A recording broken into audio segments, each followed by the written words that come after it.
Hi, my name is Senthujan from the AI Time Journal. I'm here today with Dr. Stephen Labkoff, who is the Chief Data Officer at the Multiple Myeloma Research Foundation. We're going to talk today a little bit about the proliferation of data sources and how they're being collected at healthcare institutions all across North America. We're also going to talk about organizations are using this data to leverage their practices through the application of AI.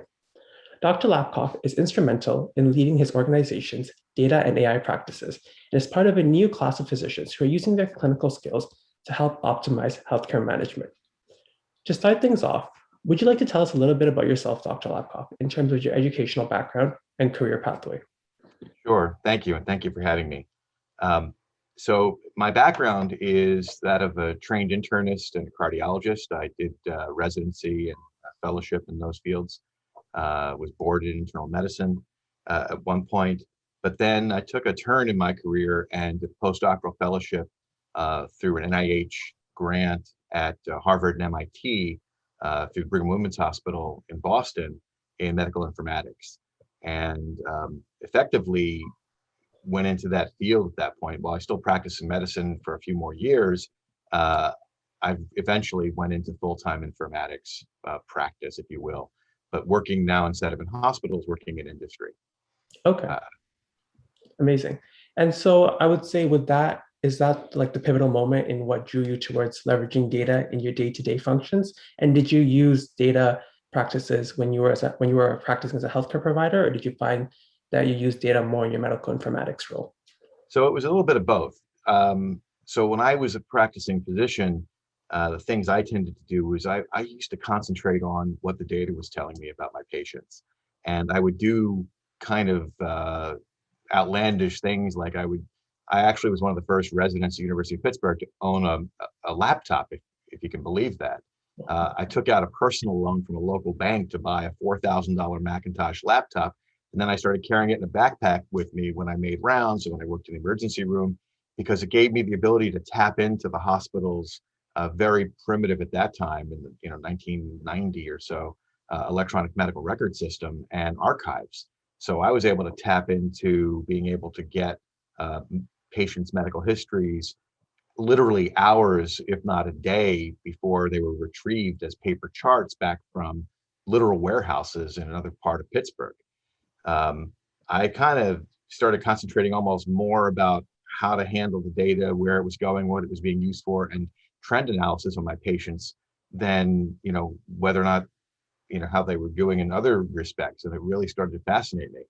So at that point, I started to decide that maybe the using the data coming out of the medical practice might be as important as potentially just one blood pressure or potentially one lab test. Looking at all in aggregate really started to fascinate me. And over my career in industry at places like Pfizer and AstraZeneca and Deloitte, um, I really, it wasn't a light switch transition. It was more of a long style transition, trying to figure out when and where data was most useful and most applicable in decision making in various venues. So it was a long-term transition into the full space, but I've never looked back. I think that's very interesting, especially how you just mentioned how at the time you went and purchased your own laptop and you're very forward thinking and really like embracing technology. I personally find in the healthcare environment, a lot of physicians, surgeons are resistant to change. And sometimes they like to keep up with like, their old methods of charting, even if it's paper charting and whatnot. And even with the launch of Epic at our institution in Canada, there was a lot of pushback when it came to taking on that new technology. So what do you think is unique characteristics that you had that really helped you embrace technology and to see the potential that technology has in running your clinical practice? Well, I think my colleagues who push back don't push back without reason, frankly. I mean, many of these electronic health record systems, some of which I've worked on in my career at various points, um, they've been engineered from the perspective, in large part, from what's good for the data and what's good for the database as opposed to what's good for the doctor using it. And that makes it tedious, and it takes highly trained physicians and nurses and other healthcare professionals and turns them into large scale data entry professionals, which is really what they're pushing back against. Mhm. On a personal level, I've been to the doctor with my kids when the pediatrician spends more time looking at the laptop than they do looking at the child. And that's why they're pushing back. I don't think they would be pushing back, when they looked at all the data and all the things that are there, but the systems haven't really been designed over the years to be as clinician friendly as they need to be. And that's a big push at my peer institution, the American Medical Informatics Association. They're trying to create, well, they're not trying, they're creating a new trajectory for the organization to try to decrease documentation requirements that are really making medical practice beyond tedious. It's a large scale political problem as well as it is a technical problem, at least here in the States and probably in other countries as well, where EHRs have been adopted in large scale.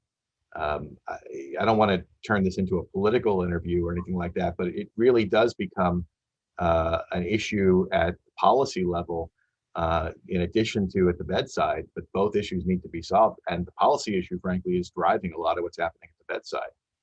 So, No, yeah, go ahead. no, I definitely agree with you. I think there is a disconnect between healthcare management and healthcare policy and the people that are delivering the care. I think both sides think that each side is against their form of practice and the way that they want to implement and do things. But I think fostering better communication, understanding clinician needs versus management needs can really help to create better solutions. And I think they're going in some directions with introduction of fluency, dictaphones, all of that. But do you think that people are starting to listen to the clinicians and are starting to, take into their feelings and considerations into account, or do you still think that there's still a long road ahead of us? I still think there's a very long road ahead of us. We've invested for most of my career, almost 30 years, in systems that behave the way they do today. And it's going to take, things that take time to build, take time to change. Yeah. And that's really, it's a reality, and it's going to take that time to change. I think also that, there's another input in here, which we really haven't mentioned, which is that of who accrues value from the data that's collected. And it turns out that the actual clinicians don't accrue nearly as much of the value from the data as other people in the healthcare ecosystem. There was kind of a landmark article from the Brigham group some years ago now that basically asserted that clinicians actually, not just physicians, accrue something like 11 cents on the dollar of how much the value of the data is. Wow. So if they're only getting 11% of the value, who's getting the other 89? And it turns out hospitals, insurance companies, pharmacy management, benefit management companies, other individuals or groups in the healthcare ecosystem are getting a lot more out of the healthcare data, but they're pushing the burden. The only way they can get that value is if the data is input properly at the front end, and that's got to be by clinicians, doctors, nurses, other healthcare providers who are in the system, who have to interact with the system. And frankly, from where I sit in my role as the chief data officer, you're going to get to a question, I assume, on data quality and how good the data actually is. And it turns out that this problem of computer interface has a tremendous impact on what we do with the data. So if there's the ability to cut and paste and to put in garbage into the record, because it's easier and faster to do a cut and paste rather than to make your own notes like you used to on paper, then the quality of the information that's going to be added to the system is going to degrade, and it's already degrading. So on our program on the CureCloud, as an example, when we get a medical record back from a hospital, our abstraction partner, which is called CODA, our abstraction partner goes to great pains to get the records and look through them and then take out the salient pieces of data to create our database from our clinical records. However, they've had to come up with sort of a somewhat arbitrary cutoff in terms of what makes a usable clinical record. And believe it or not, that arbitrary, and I say arbitrary because I don't precisely understand why they've chosen it, but it turns out they use 250 pages of medical records to assert that a record is usable for abstraction for a myeloma case. Now, I don't know if the right number is 200 or 250 or 300 pages, but I do know that when we were taking notes in paper and using quality dictation and things like that, I'm sure that number would be far lower, and the density of good data inside that record would be much greater in other circumstances. But the current electronic health records and how they present the information when they're kicked out and when they are sent back for human readable work, you'll get like one lab value on a page and a sea of blank. And that's actually more often the case than you'd realize. So I kind of get why they've decided to make that decision at 250 pages. But if you think about it, it doesn't make a lot of sense, but it's one of those weird realities that happens as a result of some of the policies and some of the way that the systems that are out there, I'm not going to name names, but how they decide to present information after it's been collected. So there's problems up and down the line. And, we at the MMRF and my scientific colleagues in other spaces who do work with medical record data after the fact, after it's collected, are really at the mercy of what comes to us. So data quality turns out to be a really big issue. And being able to get good data from these systems in a way that is, usable is at the moment it's hard. There's been some policy changes lately that should improve that. The adoption lately of the United States, I think it's called the CDI, the Clinical Data Interface. Maybe that's the wrong. I know the acronym. I'm blanking a minute on what the acronym stands for, but it's effectively the coding set of something like 30 or so variables that will be usable through computerized interfaces through FHIR interfaces that will allow instead of getting all of this stuff, in a PDF file, which is how we're doing it today, we'll get it computer to computer and get the data out in a better and a more rigorous fashion. Problem is that for our project, for the CureCloud, FHIR interfaces are just few and far between at this point in time. 5 years, that probably won't be the case.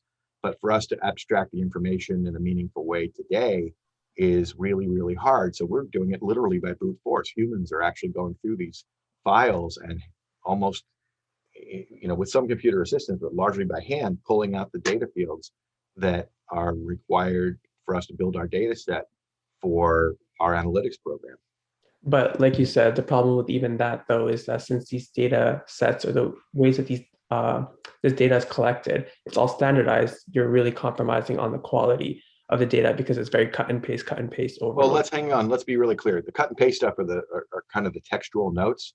Okay. Labs and other interpretations and things aren't like that.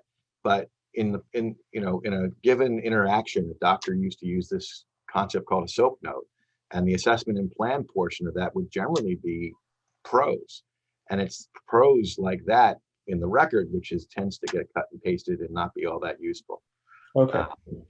Yeah. So the data from X-ray reports or from lab reports, they tend to be a little more rigorously represented in the record, and they're actually easier to use. Amazing. Perfect. All right. Thank you for clarifying. My next question actually kind of segues into databases and data sets. And as a person who is responsible and maintains and manages databases all throughout your organization and encourages best practices to create and design databases, a lot of clinicians and other hospital administrators have aspirations of building these really comprehensive patient registries and databases for their patient populations. They see the unique benefit of having all their patients centralized and localized and being able to extract information from them at any given time. However, some don't seem to anticipate the massive undertaking that requires and the importance of making sure that you maintain those databases and that hiring and maintaining people to help also maintain those databases. What's advice that you have for them, and what's advice for other people who are interested in creating databases? Just a little bit of feedback and just little tips and pointers that you think they would find beneficial.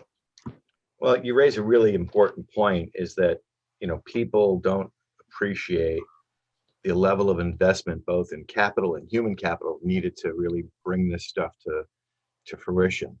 And organizations that go at this without realizing that very quickly find themselves over their heads in terms of not having enough money or enough for the right people or both to really sustain systems. It's one thing to build them, it's another to sustain them. And while you may not need the same number of people who built the system when you're in sustain mode, but you still need a number of folks to be able to look after it.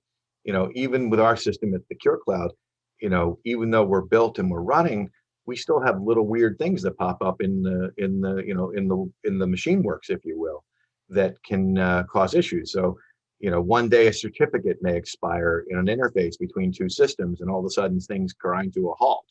And there's no, until something doesn't happen you expect it to happen, it becomes a problem. So thoughtful, it comes down to, at the beginning, to really thoughtful architecture. And in this instance, architecture doesn't just mean the pathways of where data flows. It also is around the architecture of the human capital needed to sustain systems.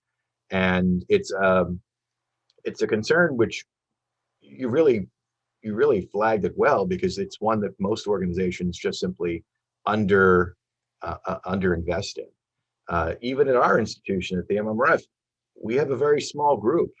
We farm out a lot of work to contractors and to partners, but we too internally need additional folks. And kudos to the organization, they get it, but it's only been after they've watched it happen in the course of things being stood up that they realize, yeah, it really does need more people here to do it. We're small, we can pivot relatively quickly, but big organizations that have large departments and larger budgets where the money's not allocated here, reallocating budget in a big institution can be problematic.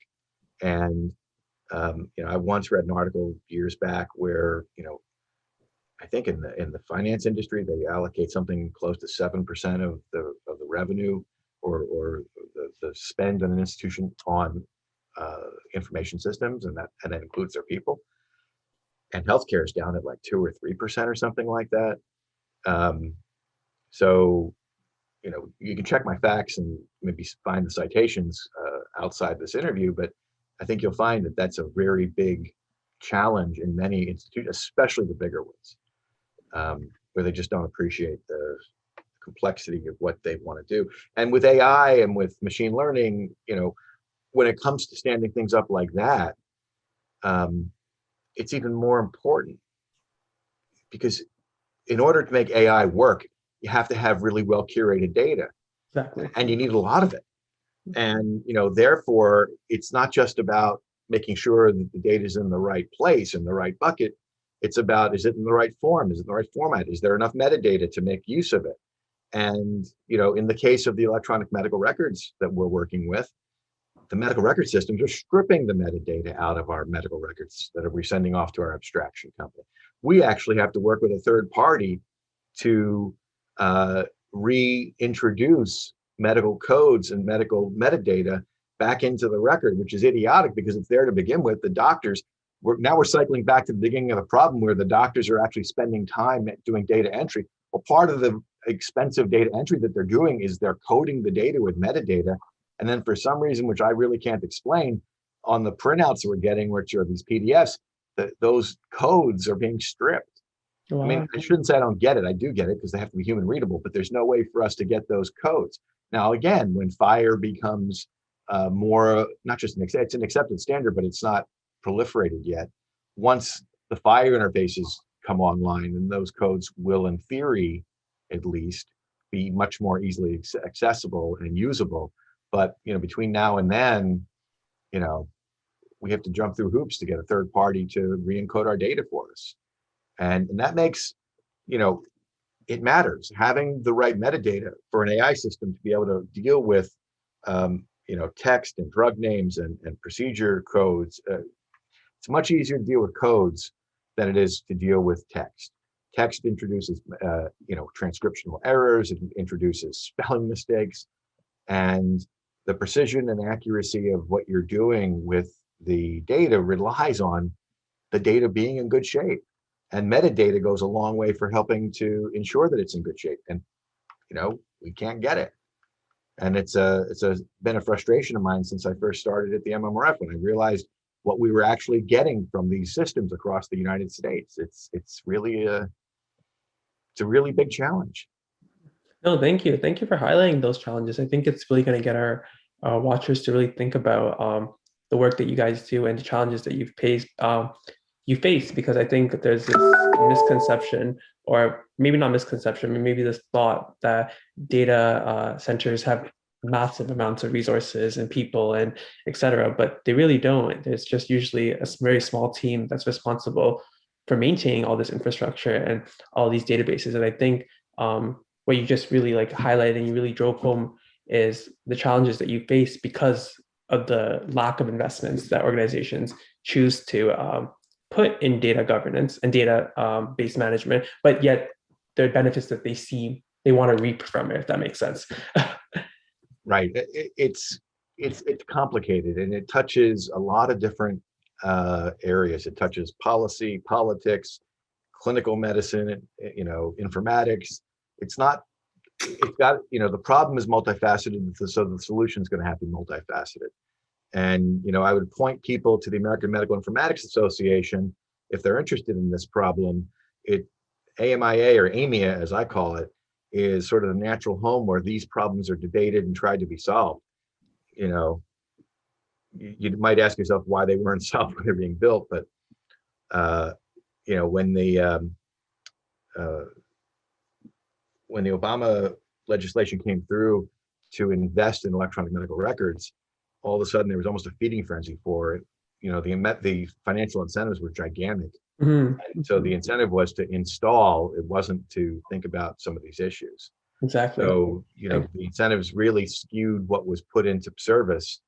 And as a result, it's made the downstream folks like us made our jobs, in some ways easier, but in other ways harder to really reap benefits.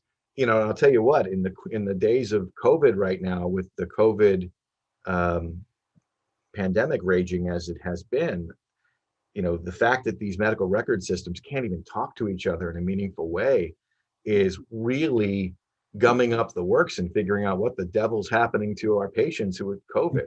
I mean, from a personalized medicine perspective, trying to figure out what's happening, which patients are going to do better with which vaccination, for example, that's, it's the problem we need to solve. But being able to bring all the data together from multiple institutions with multiple systems and harmonize it when there's no real harmonization system that was put into practice for ensuring that the data in every medical record is using the same data dictionary is almost a Gordian knot of such proportions that I'm not sure we'll ever solve it in a meaningful way. Mm-hmm. And, now I feel like I'm getting on a bit of a soapbox, but, No, I really want to hear your thoughts on this.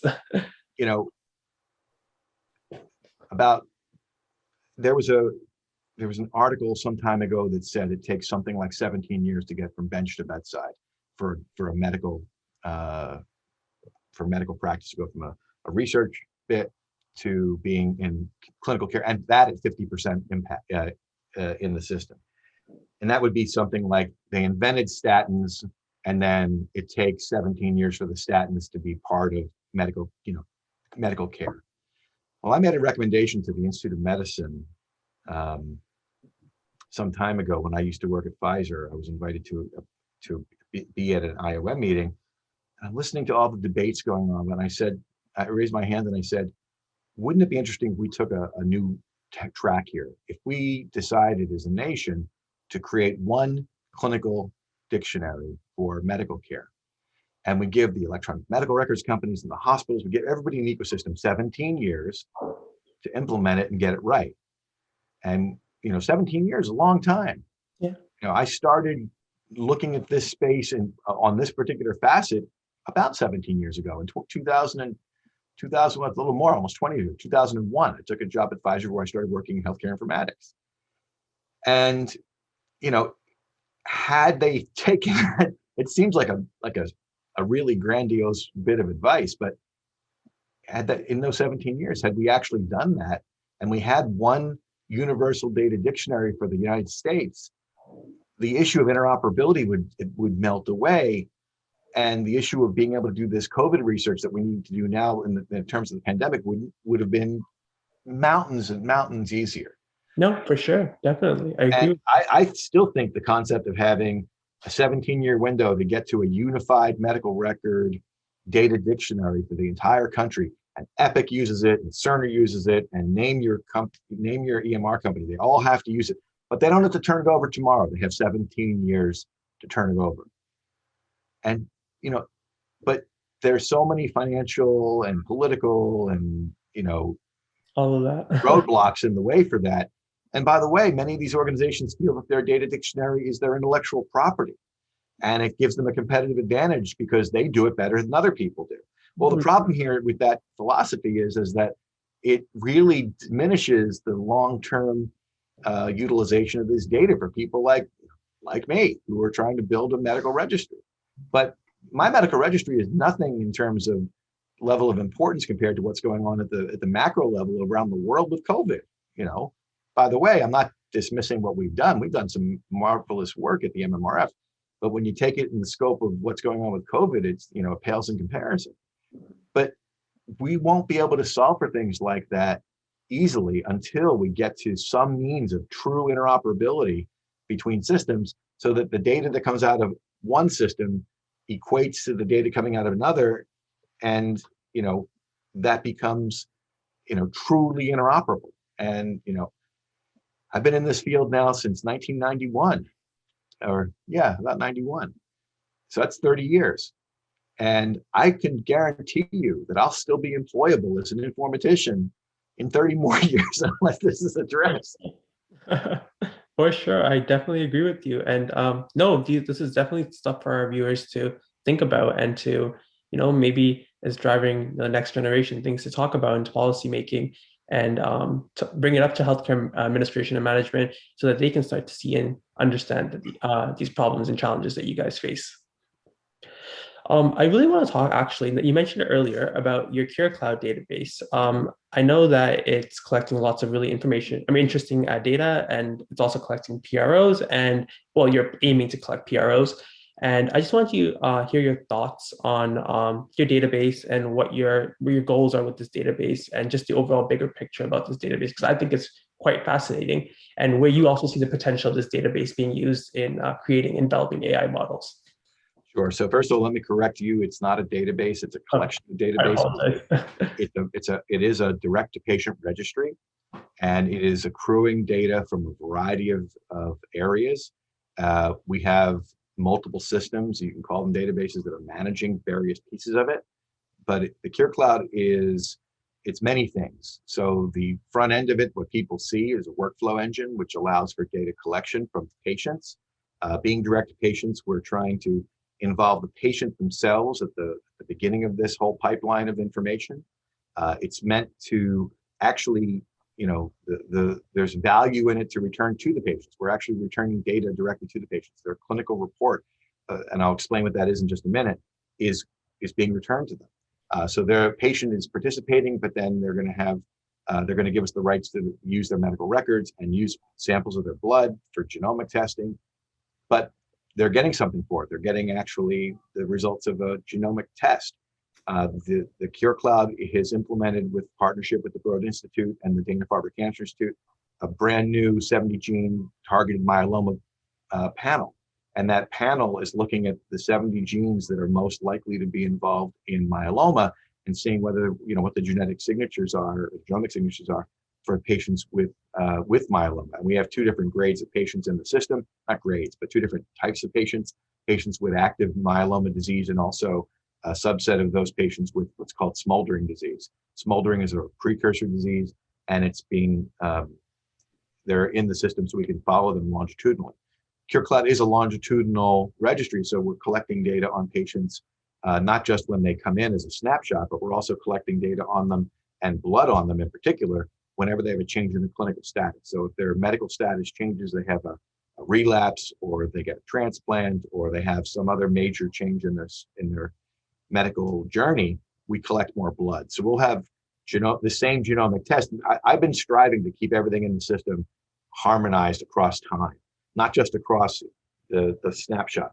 So the test we're going to be doing, in theory at least, hopefully will stay in position for the bulk of the time the patients are with the registry, and we'll have multiple samples of their blood and multiple runs of the 70 genome panel to see what happens. In addition to that, later this year, the MMRF is going to be starting to run an immunologic panel on the same patients and adding that to the system.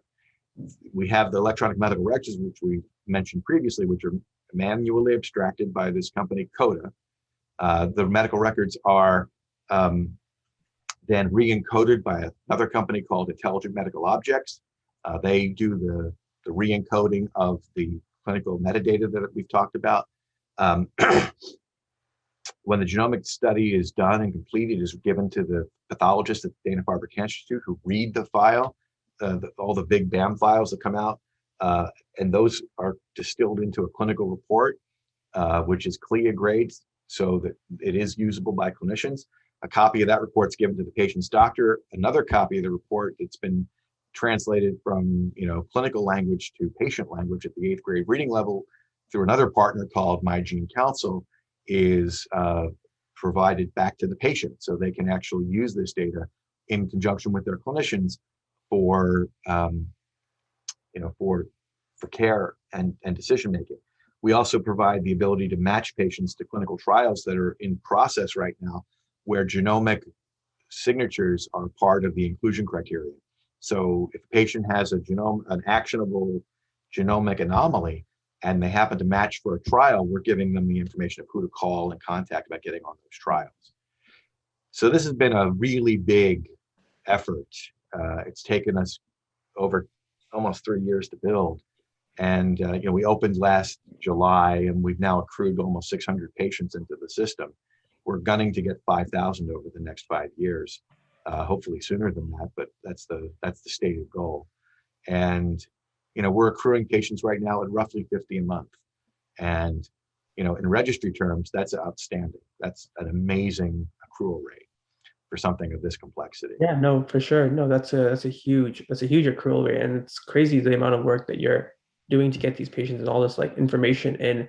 And do you feel like do you find that a lot of organizations are seeking to partner with you in order to access this data?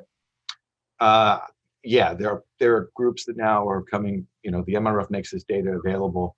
Well, we'll make this data available once we have enough of it accrued for myeloma research. Okay. So we have means through which they can approach the organization. For your viewers, they could approach a gentleman at my organization named Chris Williams. You could look him up on williamc at the mmrf.org. And he can help with relationship management with regards to getting access to CureCloud data for various uses and use cases. Amazing. Just to wrap things up again, I would like to ask any advice that you have for up-and-coming healthcare leaders who look to build a career oriented around data management and data collection and data storage. What's some advice and some words of wisdom that you're able to pass on to the next generation? Sure, thanks. So I think that one of the things I would tell young people getting into the space is get involved with a peer organization. Now, the one I've been involved in is the American Medical Informatics Association. I've been a member of that organization since 1987. And by being in an organization like that, it gives you access to others in the field with whom you can bounce ideas off of. You can publish, you can present, you can work at their meetings. And it's been through my accessing folks in that organization over my career where I've gotten some of the best help, the best advice, and the best pushes and to help me move my career forward.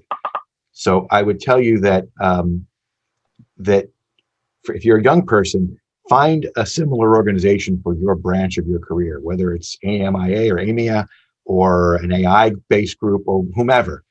But stick with it. Stick with it despite what jobs you're in. Stick with it despite whether your career is on the upswing or the downswing. If you can't get someone to pay for you to go to a conference, pay for it out of your pocket. Stick with that, because those people become your long-term peers, and they become the folks you collaborate with and the folks that will help you move your career along. And also, always pay it forward. If somebody helps you, always try and help somebody else in the environment. You may not be able to help the person who gave you the assistance, but you can help the ecosystem by helping others around you and below you to come up the ladder. And that's a philosophy I've practiced my entire career. And I think that it's one that would it helps informatics. It helps most careers, not just informatics. But that paid forward mentality really matters. And I think young people may or may not really get that just yet. I've been trying to impart that bit of advice into my own kids. I think they get it, but I don't know. Perfect. All right. Thank you. I think thank you for taking the time to definitely have this interview with us. I think our viewers really appreciate your insights and your words of wisdom, and also they'll think about all the different challenges that you presented and all the solutions and all the great work that you guys are doing today when they're deciding on navigating their own career in data and healthcare. Thank you so much for your time once again, and we'll end it at that.